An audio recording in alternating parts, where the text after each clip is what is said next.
All right, everybody, welcome to episode 52 of the Paddy and the Yank podcast. Yes, Paddy, how the hell are you feeling today? I feel just fine, Yank. Thanks. You don't sound very enthusiastic today. May I ask why? I'm pretty sanitized. Yeah, you were sanitized last time I saw you. There's a very good documentary on Netflix now about Xanax. Yeah. Not that that's what we're taking. No. This means like sanitized plus Z-Files combined. And with a bit of Xan.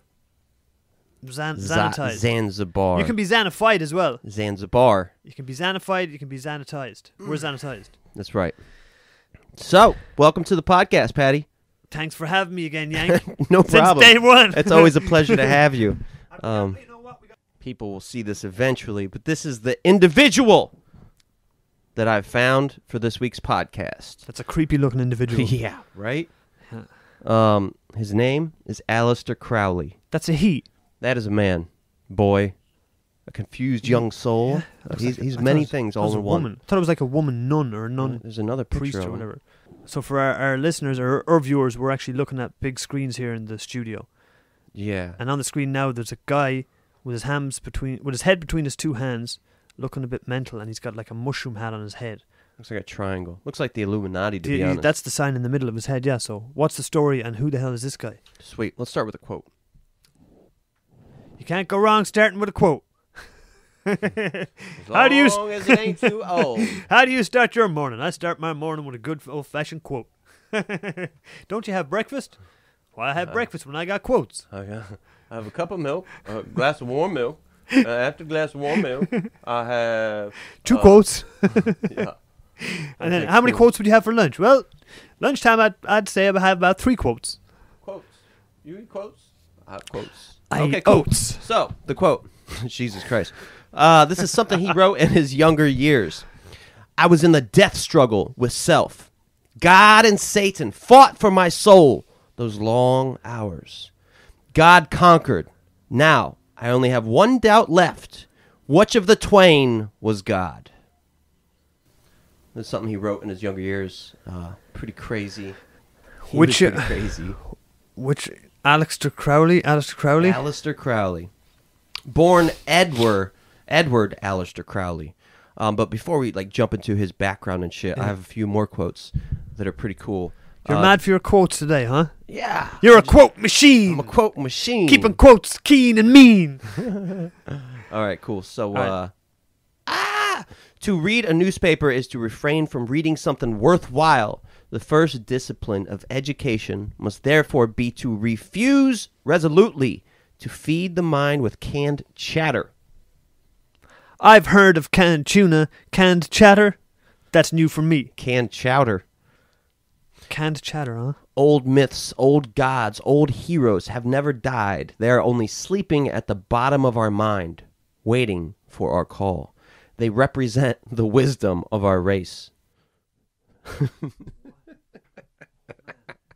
I don't know. It seems like back in the day, in the late 1800s, they often spoke of race, but it wasn't like Hitler's form of race. It was like the human race. Supreme race. The human race, not a supreme race. All right. 2 things we ought to learn from history. 1, that we are not in ourselves superior to our fathers. Another, that we are shamefully and monstrously inferior to them if we do not advance beyond them. I'm way too baked to be hearing quotes like this. Last. You're hitting me like a quote machine over here. Sorry, baby. This is what I do. Quote it. When I want to understand what is happening today, I try to decide what will happen tomorrow. I look back. A page of history is worth a volume of logic. This makes sense. When you listen to it again, you might understand. I listened to you there on that one more properly. Cool. All right, so our man today is Aleister Crowley. His original name is Edward Alexander Crowley, born October 12th, 1875 in England, Warwickshire. Oh, Warwickshire. Warwickshire. Is that how you say it? Warwickshire. Warwickshire. Warwickshire. I think it's called Warwickshire. Yeah. I don't know. But that's cool. People get a kick out of that. So his granddaddy was real rich. He ran a distillery and had a lot of alcohol. Really? And then he died, and his mother and father, Edward's mother and father, Aleister Crowley's mother and father, inherited all the money. But the father refused to spend the money because he thought it was a sin to drink and get drunk. He didn't have to spend the money on getting drunk and getting drunk. He But could have the spent money it on was- holidays. but the money nice was- things for the kids. The money... got to stand here. That's okay. We'll do this. The money was made from selling booze. His granddaddy ran a huge distillery, made a fortune, and then his father inherited it.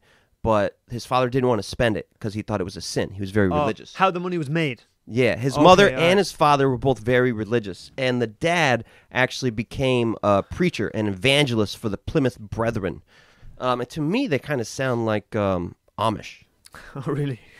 In what way? Sounds that way. Like they believed, maybe not Amish, maybe Jehovah's Witnesses. I don't know. They sounded a bit cultish. I don't know. But they did not believe in excess or pleasure. In any way, shape, or form. In any way, shape, or form. Like, you should live The excess, as simply as possible. And like pleasure is a sin because they believe in God very heavily. So, well, that would have been a nice childhood growing up in that house, wouldn't it? That would have been fun. Right. I had some pleasurable times. No. I mean, memorable times. Well, Was memory a sin? Actually, Edward liked it. I'm just gonna look at you there. Actually, Edward liked it. He looked up to his dad. His dad was a preacher, and he's like, I want to be a preacher and too. I want to be a preacher too. So normal kids would go outside and play, and he would stay home and study the Bible. This is sounding like Ed Gein all over again. I know, and his name was even Edward, man. Oh, his name was Edward. Oh, and man. I had a lot of flashbacks to Ed Gein on this. Yeah. So he stayed inside and studied the Bible, and as a result, what do you think happened? He became a fucking extremist. He got bullied at school. Oh. He got bullied at school. Well, I was Once picturing again, him not ever leaving his room at all, just sitting in there the whole time reading the Bible.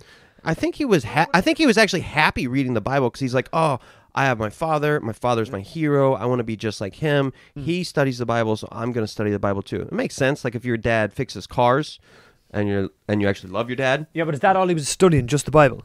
Was that just all he was studying? Was he? Yes. Well, I guess it's religion. You Correct, Your can't Honor. be open-minded or be open to any Right. other kind of ideas if you're religious. But anyway. Fortunately, unfortunately, his father died of tongue cancer when Ed was 11 years old, leaving Edward with his mom. But Edward got really sick, possibly due to like the simplicity and boredom of his lifestyle. Don't really know, but the doctors were like, "You only have a few months to live.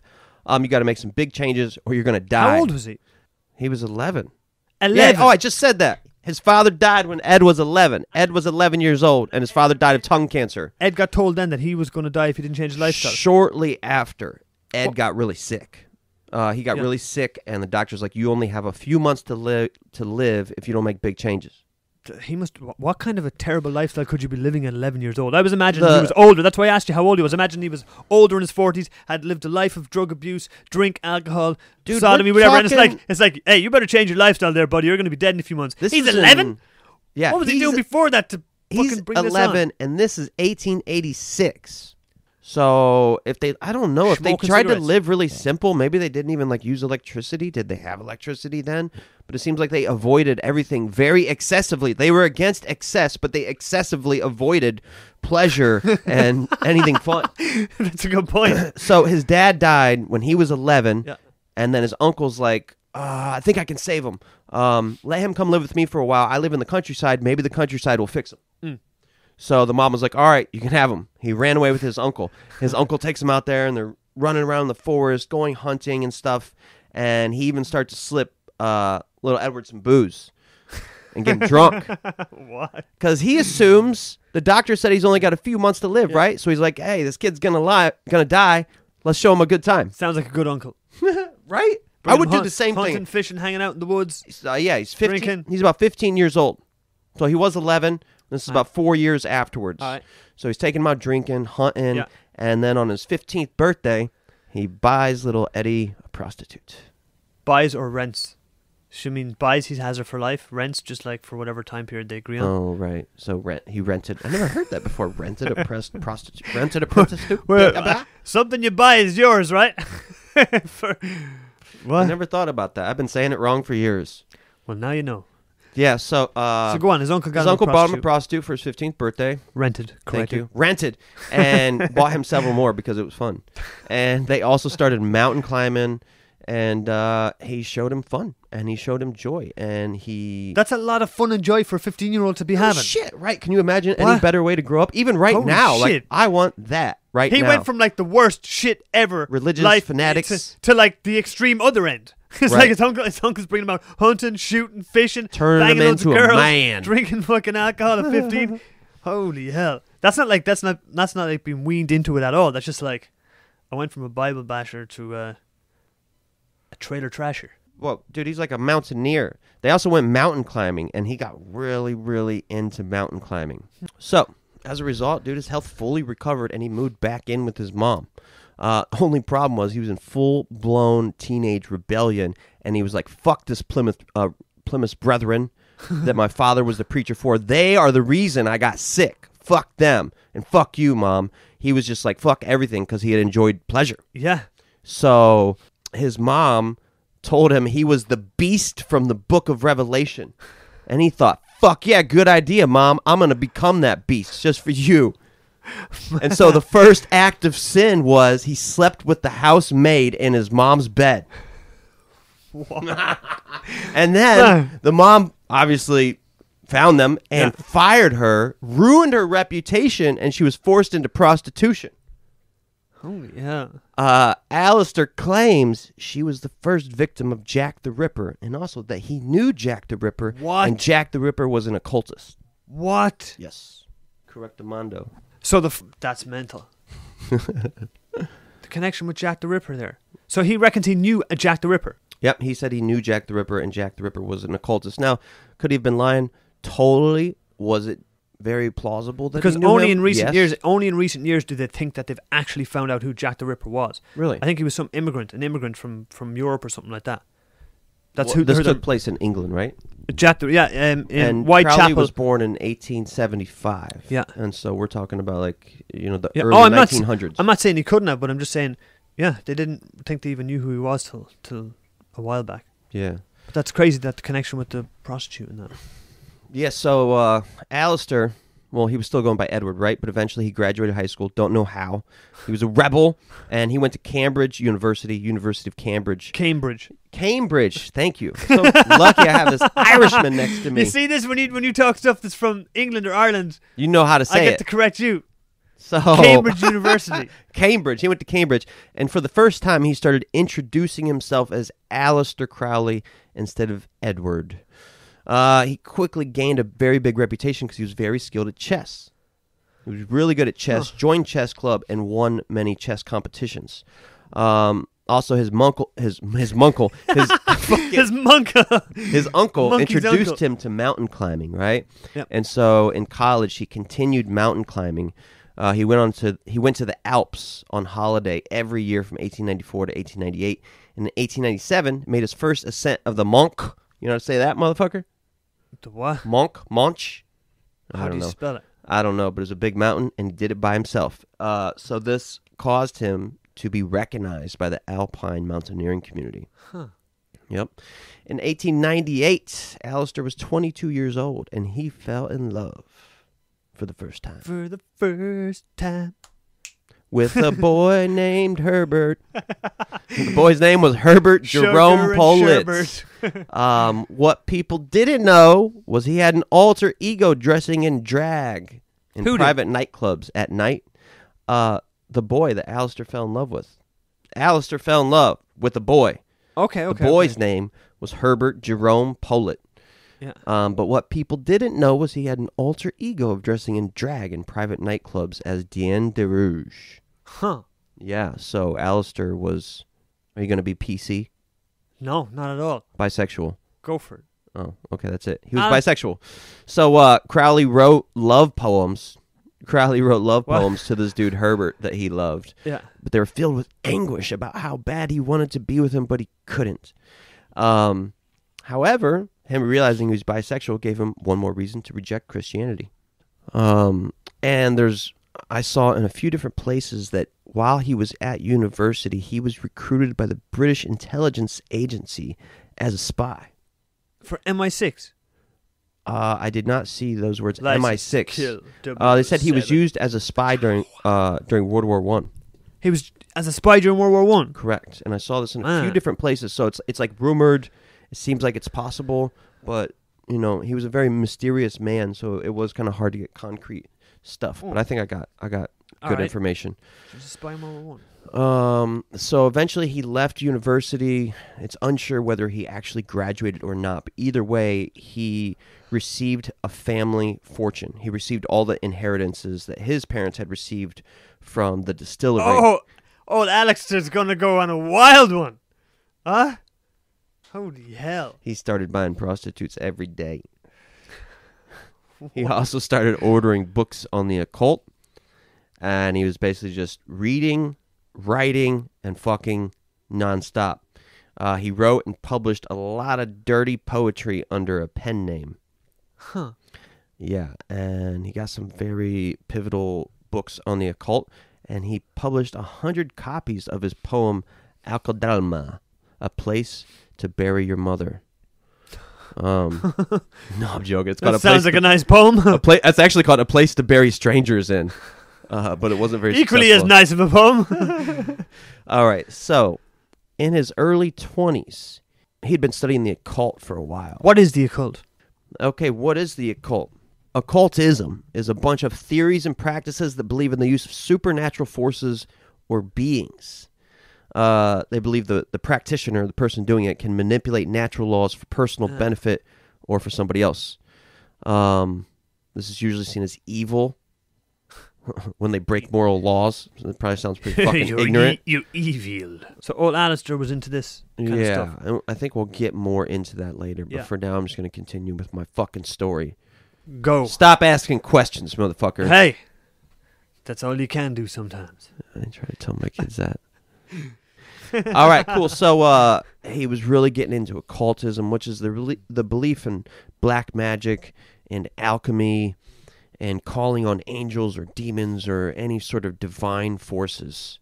It's very crazy stuff that I've dove into quite heavily this week, trying to understand it, trying to understand its influence on modern society, also its origins and how and where it developed. But the occult, as it's called, or occultism, is pretty interesting. I feel like it's essentially black magic and also what inspired Wicca and pagan religions. Does black magic work, and do you think there's such a thing as magic?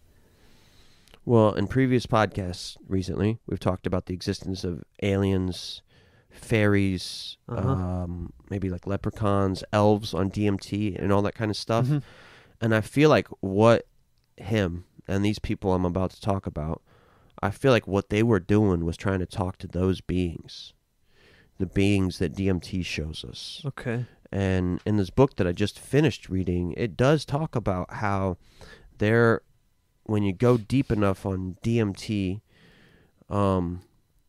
you can interact with the wrong ones, or they can play tricks on you. And there's ones that want to help you, but also they believe this. There's this one belief system that when we take DMT or ayahuasca and we travel to their world, they're like giggling and laughing and shit, and they actually, we feed them by being there, by seeing them, and during that process, that exchange where they're giggling and we're learning. We're always learning something, right? We don't really know what it is or how to put it into words, but that's an exchange, and during that exchange, we're feeding their existence and making them stronger and giving them the ability to live as gods.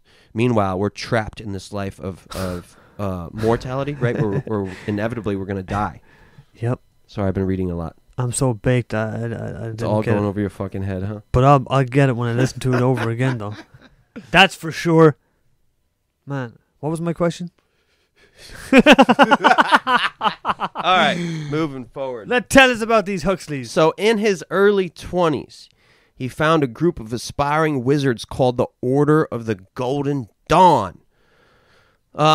Not really sure how he met them. One source says that he was introduced to them. Another source says that he actually wore a disguise and gave them a fake Russian name and used a Russian accent because he didn't want his true identity to be exposed. So we don't really know how he got into this group. Of Russian wizards? The Order of the Golden Dawn. No, this was in England. Who are the Russian wizards? There are no Russian wizards. What? Listen. In his early 20s, he found a group of aspiring wizards. These are people practicing magic. Okay. They were in a group called the Order of the Golden Dawn. Now, Aleister Crowley wanted to join this group, but he they were didn't know aspiring how. wizards at least. I said a group of Russian wizards, but at least they were aspiring wizards. Wizards was said. I thought it was so baked there that I didn't hear you say wizards, and then I was like, okay. One story says he wore a disguise and introduced himself and met the group and started practicing and studying with them. Right. Another source says he was introduced to them on a relatively friendly basis. Cool. Members of this group included William Butler Yeats, an Irish poet. Okay, Yank. I have nothing to say on the matter about the Irish poet W.B. Yeats at this moment in time. Next question. I didn't research him because I was expecting you to tell me who he is. W.B. Yeats. Wasn't he the guy as well that said he went through customs at an airport? Am I thinking about the same guy? Or at I don't fucking know who he is. He's Irish. At some customs, and they said, "Have you anything to declare?" And he said, "Nothing but my genius." Sounds like an asshole. Sounds like he had a bit of an ego. And that's all I know about W.B. Yeats. It's rumored Bram Stoker was also in this group. Bram Stoker, the Irish man who wrote Dracula. He was Irish? Bram Stoker's from Dublin, city I was born in. And he was Irish. So the guy who wrote Dracula was Irish. So 2 people off this list of people that were in the occult were Irish. It's not looking good for me, Hank. I'm just kidding. It was rumored Bram Stoker was in it, but I checked. I did some homework and found out that this was false. All right. Stoker had friends, very, very close friends, that were in the Order of the Gold Dawn. He also hired some people as an artist for his theater, but he himself never joined it. So, in August 1898, Crowley went to Switzerland. Oh, no, never mind. Forget that. Switzerland. Cut all that out. Switzerland. So, the Golden Dawn. This is where we get into who they were. Okay, right. This is the group that he joined, the aspiring wizards in England with the Irishmen. They claimed all this stems from Egypt, which I thought was really interesting. It started with Jewish mysticism in Egypt. That's where the occult gets its information from. Do you have any thoughts? No? Nothing? Fine. I thought it was fucking interesting. My head is empty. All right. So they claimed they had translated ancient Egyptian texts, old grimoires filled with ancient spells and Jewish mysticism from the Kabbalah. Really? Yeah. I think it's pretty wild to think that there are people that dedicated decades of their life practicing this stuff that really all started in the Kabbalah, the Jewish book, and also Egyptian mythology. Their interpretation of these books. Their interpretation of it, and them thinking they can translate it and then turn it into spells to evoke those gods. But aren't Egyptian hieroglyphs like decipherable? They can already read Egyptian hieroglyphs. So they're kind of like Chinese back in the day, right? Chinese used to be a little bit more pictographic, and then over time it changed. Yeah. But Egyptians, I don't know.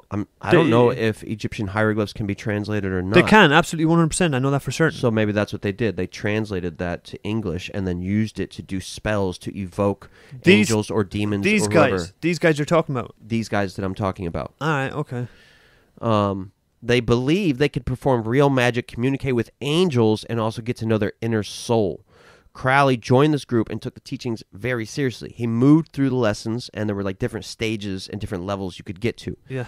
The Golden Dawn wanted its members to get in touch with their inner soul before they could actually teach real magic. So the first matter of business was getting to know who you are, and then once you did that, then you could start to practice magic. The way you were encouraged to get to know who you are was by discussions on philosophy, doing yoga, doing meditation, and chanting mantras. They would also write down their dreams every day and interpret what that meant about their lives. There were some spells they performed every day because they believed they could summon angels to their needs. Did one of these people go on to write the Harry Potter books collection? Oh, Jesus, way to fucking ruin it. I was digging that Wednesday show on Netflix for like the first 2 episodes, and then episode 3, she goes in this library, opens a secret door, and I'm like... This is nothing but a fucking Harry Potter remake. I didn't watch the Wednesday one. You mean Wednesday Addams from the Addams Family? Yeah, they got a show on Netflix. Yeah, I seen that. I wasn't certain if that was who it was about, though. So that's who it was about. The Addams Family was alright back in the day. So was the Munsters. You ever watch the Munsters TV show? The Munsters was dope. Munsters was dope. My mom was a big fan of the Munsters. Brilliant. And the Addams Family, too. I used the to love new it. dad in the Addams Family, he just doesn't look right. He's too fat. Really? He doesn't look Mexican. You mean he looks too Mexican and too... You mean in the movies? In the new movies? TV show on Netflix. Yeah? Oh, okay. what was it? Uncle Fester was in the Addams Family. Right, from There Back was- to the Future. Yeah, Morticia, was that the wife? And what She's was so hot. what was the name of the husband? And what was the those father? movies that Morticia used to do on the side? Oh, I'm not Remember? sure. She used to do like these weird Creep Show. Really? Did you ever watch Creep Show or like the Rocky Horror Picture Show? Rocky Horror Picture Show? Yeah, I didn't And know there was she another in one that. called Creep Show that Elvira was in Creep Show, I believe. Or Elvira had her own show, but Elvira was kind of like the mom in the Addams Family, but the sexy version in like, what is that called? Pinup Girl type movie. Do you know what that's making me think of, actually? What? That's making me think of that new series that's on Netflix that we actually talked about earlier. Guillermo del Toro's Cabinet of Curiosities. Because it's done the same kind of way. Like, he comes out and talks and he goes, tonight you're going to hear a story. A story about blah, blah, blah, blah, blah. That takes me back to that time when you would watch something like Tales Beyond the Crypt or something like that. From the Crypt. Yeah, I thought it was Tales Beyond the Crypt. But Tales from the Crypt. yeah. Or the Twilight Zone. It'd be the same thing. They come out and they're like, tonight you're going to see a short piece of work or a film. That shit's That's- classic, man. That's classic. Absolutely classic. Fucking classic. Yeah. Let's check that out. That's a nice little break. So I'm about to give you a prayer now. Oh, This is one of please the don't. This is one of the prayers they did every day. It's called the Lesser Banishing Ritual of the Pentagram.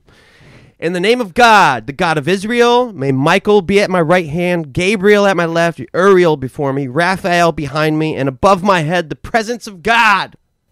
Are you finished? Nothing happened. I feel hot.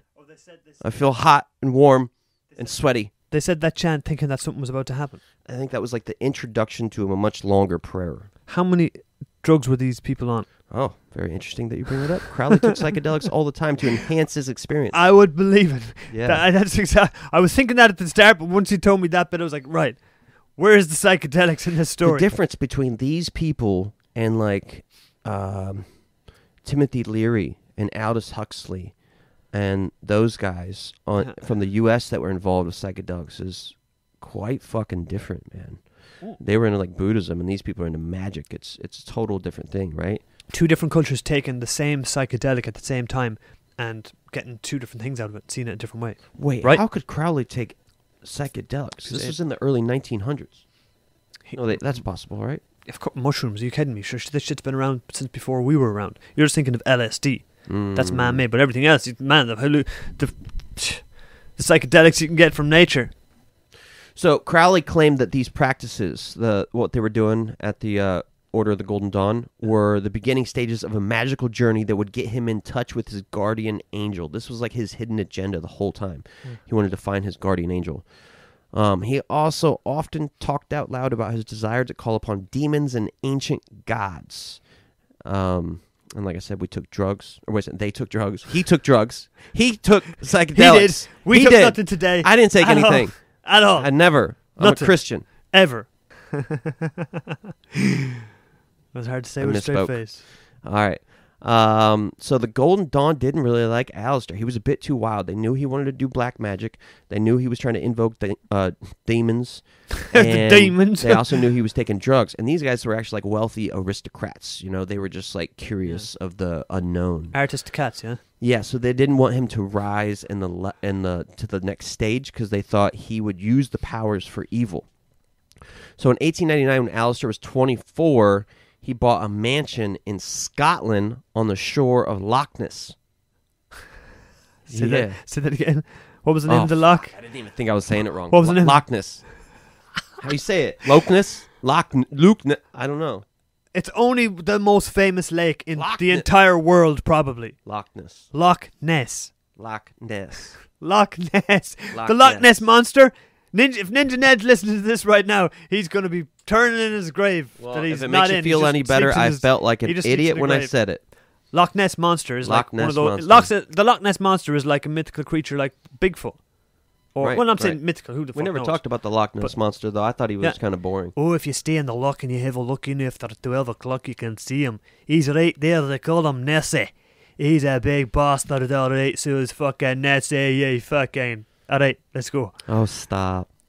I'm going to talk in my Scottish accent for the rest of the podcast, so keep going. Dude, the Scottish accent done right by the right person Aye, makes it's me right, melt it's right. like ice cream on It's a right, hot well, day. if you're talking to me from Glasgow, you You're know, I not may doing it talk right. like this, or probably.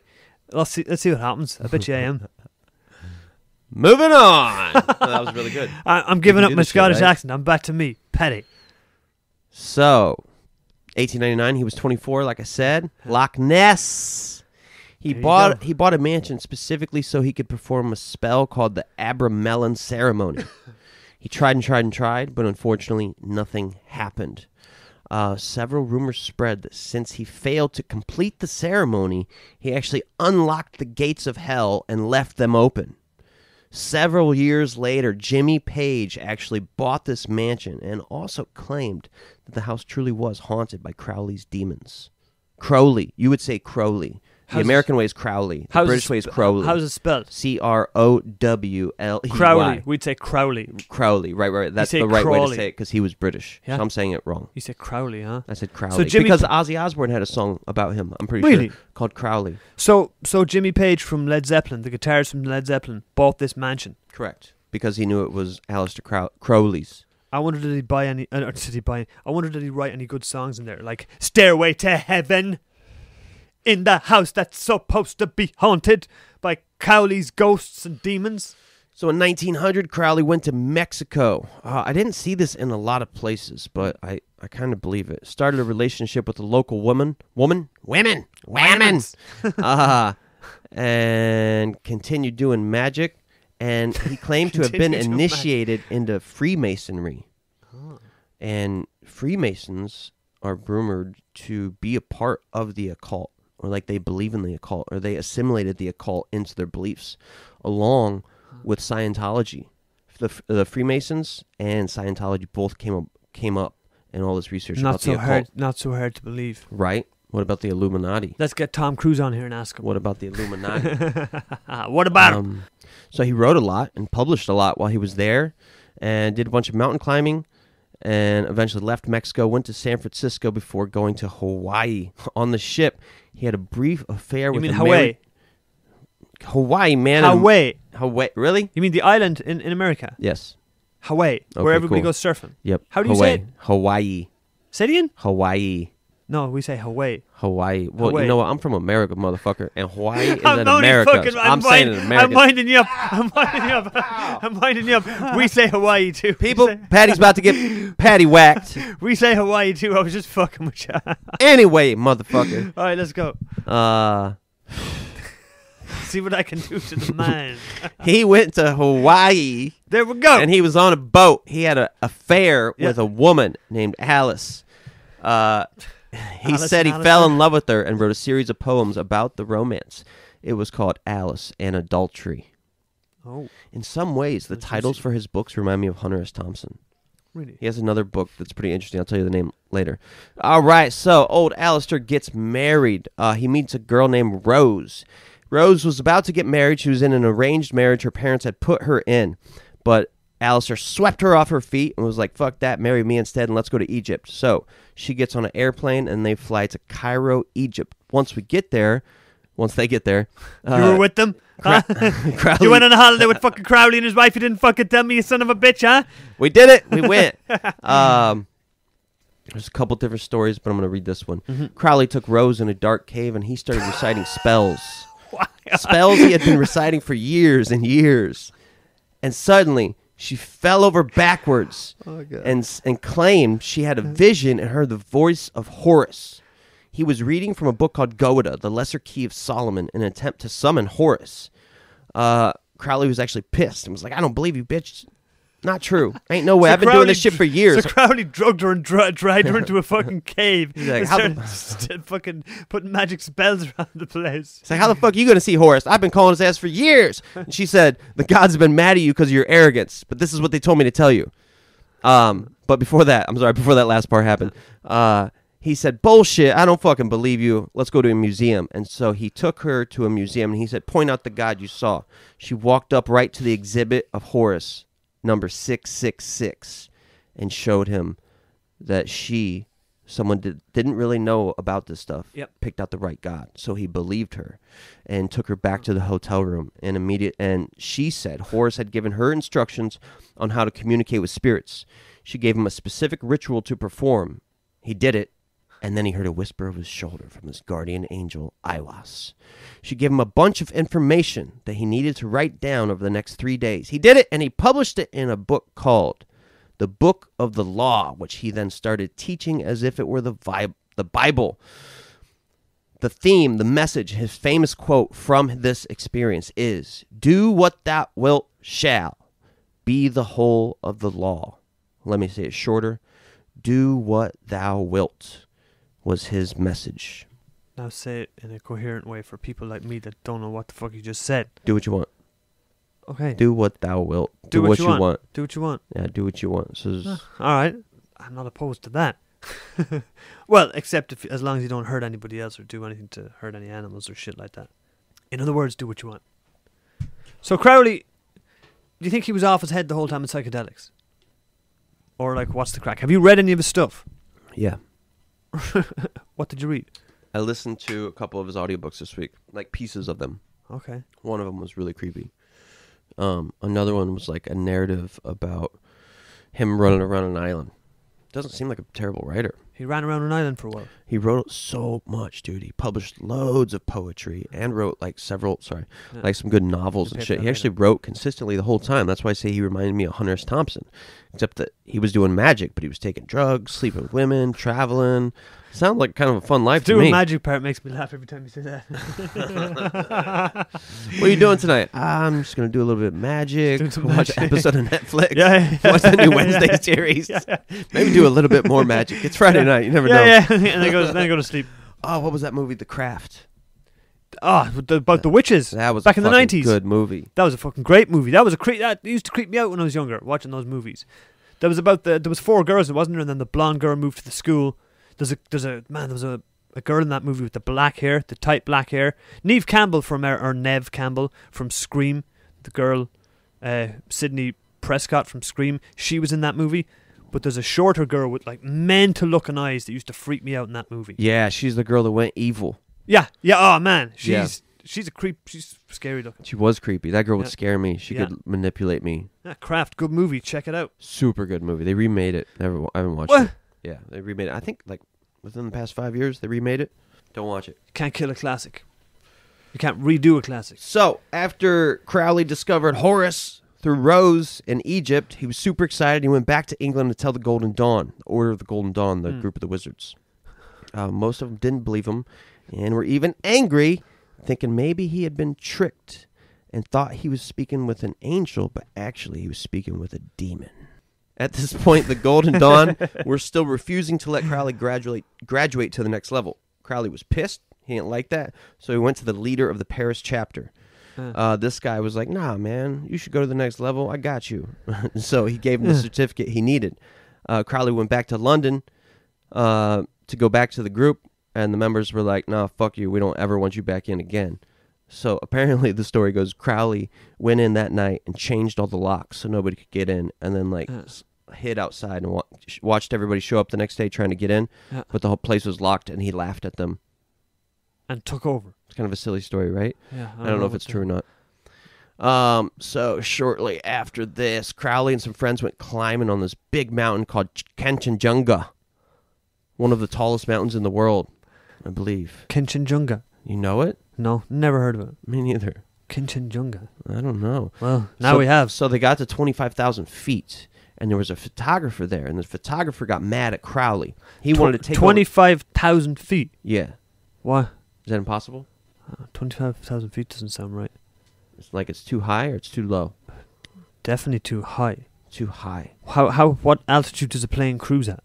I don't fucking 10,000 feet? Really? Or something? Maybe it's 5,000 feet. Well, shit, that kind of ruins my whole story. Well, what's feet in meters? Like, Jade Mountain here is, I think it's, isn't it 3,000 meters? 3,000 meters? Over 3,000 meters? Yeah. 3,000 meters. Like 3,800 meters. And didn't we say Mount Everest was 12,000 meters? As far as I remember. 150 kilometers? What? I don't know. I guess, here we go. Fuck it. Someone that's listening might know. It's the third highest mountain in the world. Its summit lies at 28,169 feet. Really? Yeah. 28,100. So I'm not wrong, feet. you motherfucker. No, you're not wrong. You motherfucker. So how the hell? God damn. Sorry, apologies, Yank. So how the hell? How high the hell? I'm pissed. No, I'm joking. So it's the third highest mountain in the world. Its summit is 8,586 meters. Oh, It's in the Himalayas. okay. Yeah. So what, Everest is the tallest with like 12,000 feet? I don't really know. You want me to look it up? No. Okay, cool. I'm going to move on then. So Yes. they got really high on the fucking mountain, all right? And the photographer gets mad at Crowley. Crowley's being a dick and trying to control everybody. He's like, I want to take over the expedition. Yeah. And a bunch of people start arguing with Crowley, and Crowley's like, fuck you. They're like, you've been being reckless.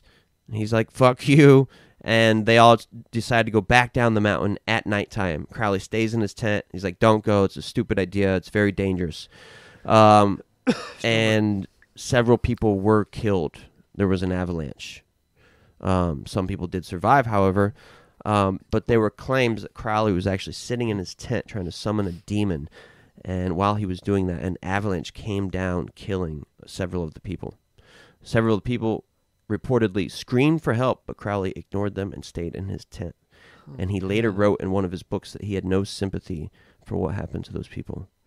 He's cold because they didn't agree with his decision on the mountain. Yeah. That's, man, that's a pretty fucking... Just let it go, Oliver. It's a bit much, isn't it? It's a bit much. You had no sympathy for them all dying because they disagreed with you on the mountain about something. We should stay. No, I think we should go. I hope they all die and burn in hell forever.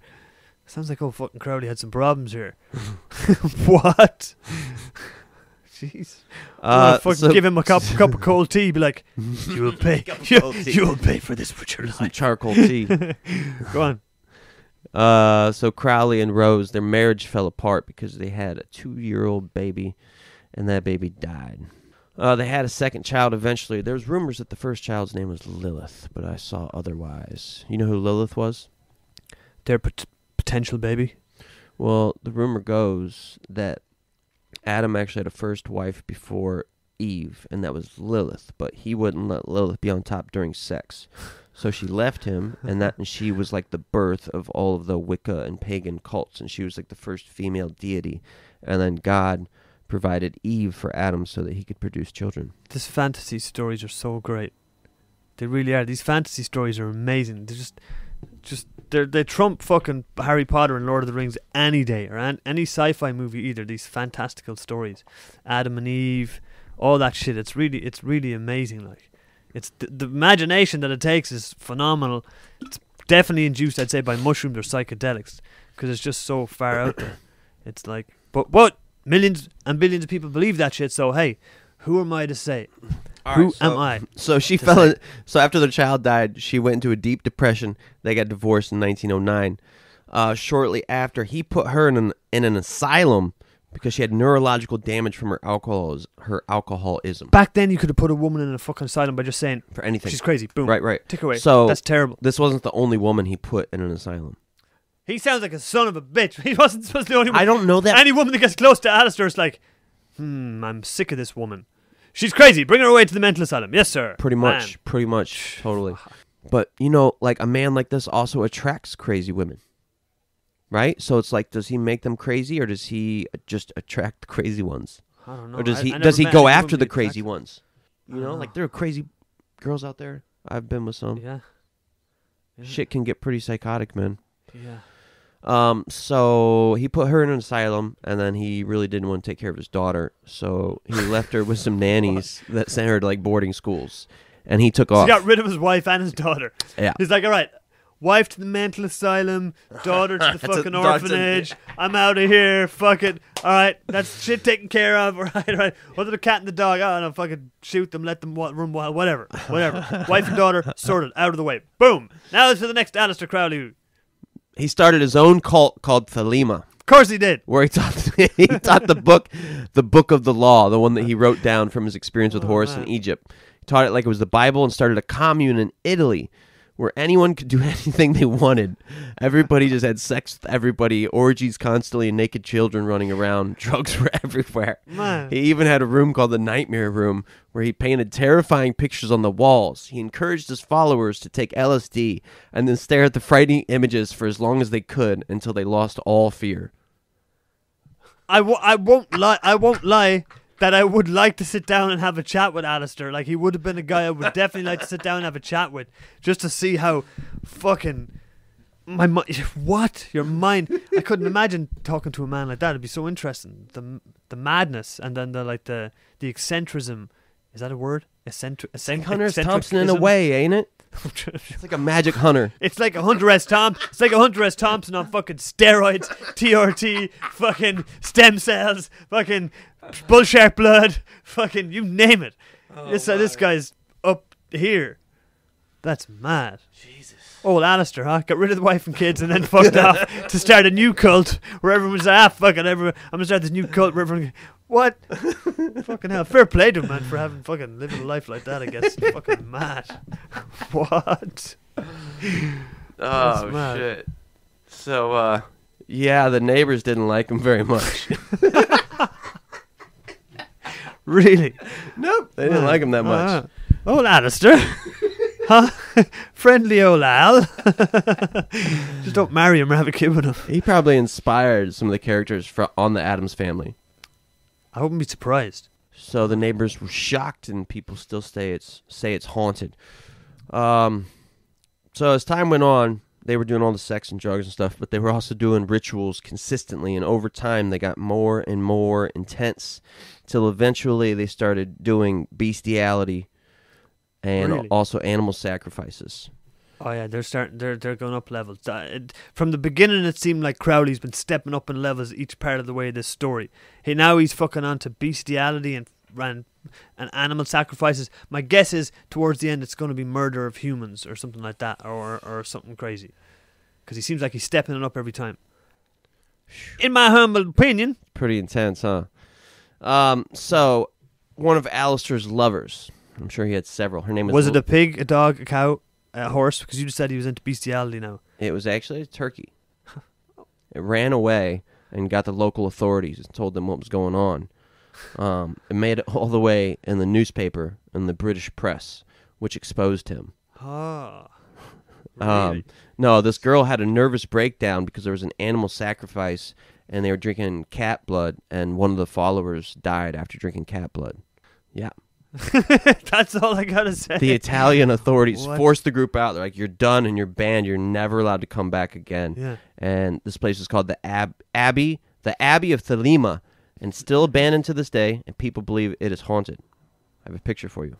It seems like every place Howley's been, or Crowley, or whatever you call him, seems to be haunted when he leaves.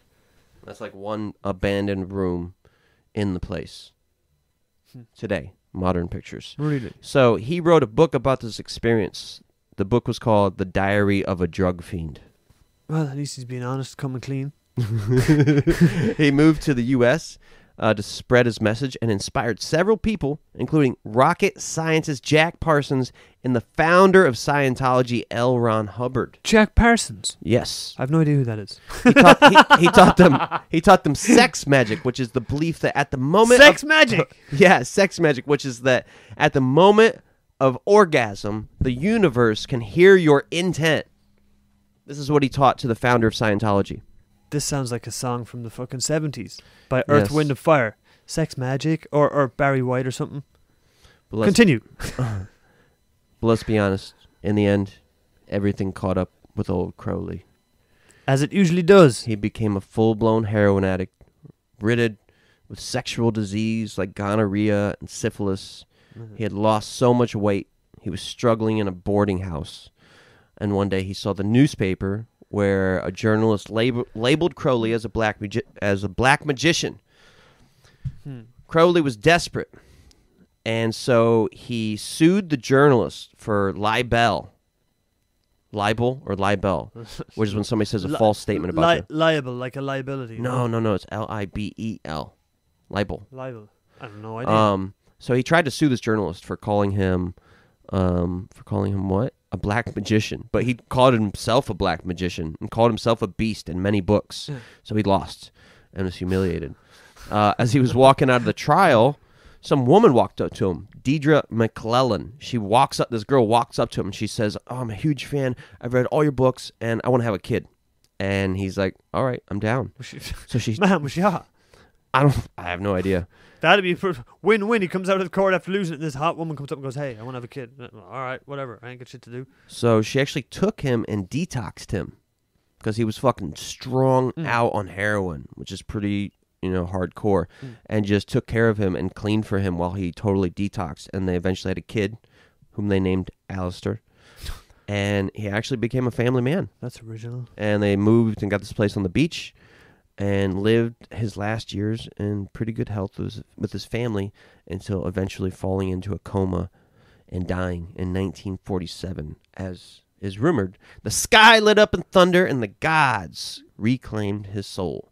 He was 72 years old.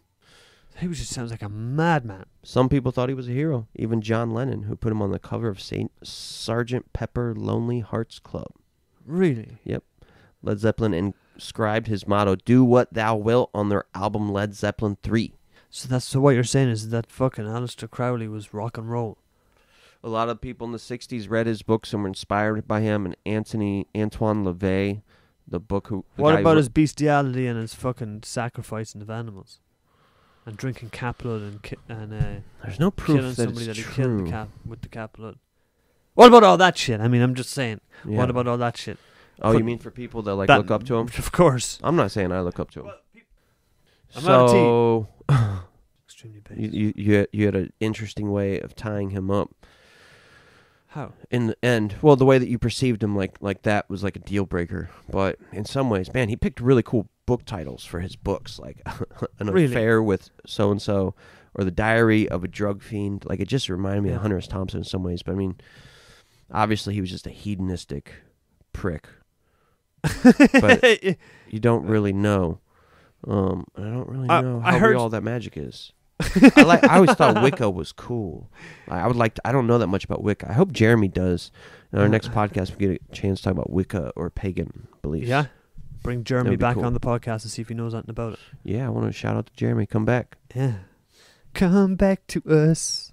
So anyways, thanks everybody for listening. If you're on YouTube, thanks for watching. We've been Paddy and the Yank, and you've been fantastic. Please check it out. Yo, check it. Oh, wrong way. Where'd you go? I'm going out. Let's go. Peace. All right, peace, everybody. Out.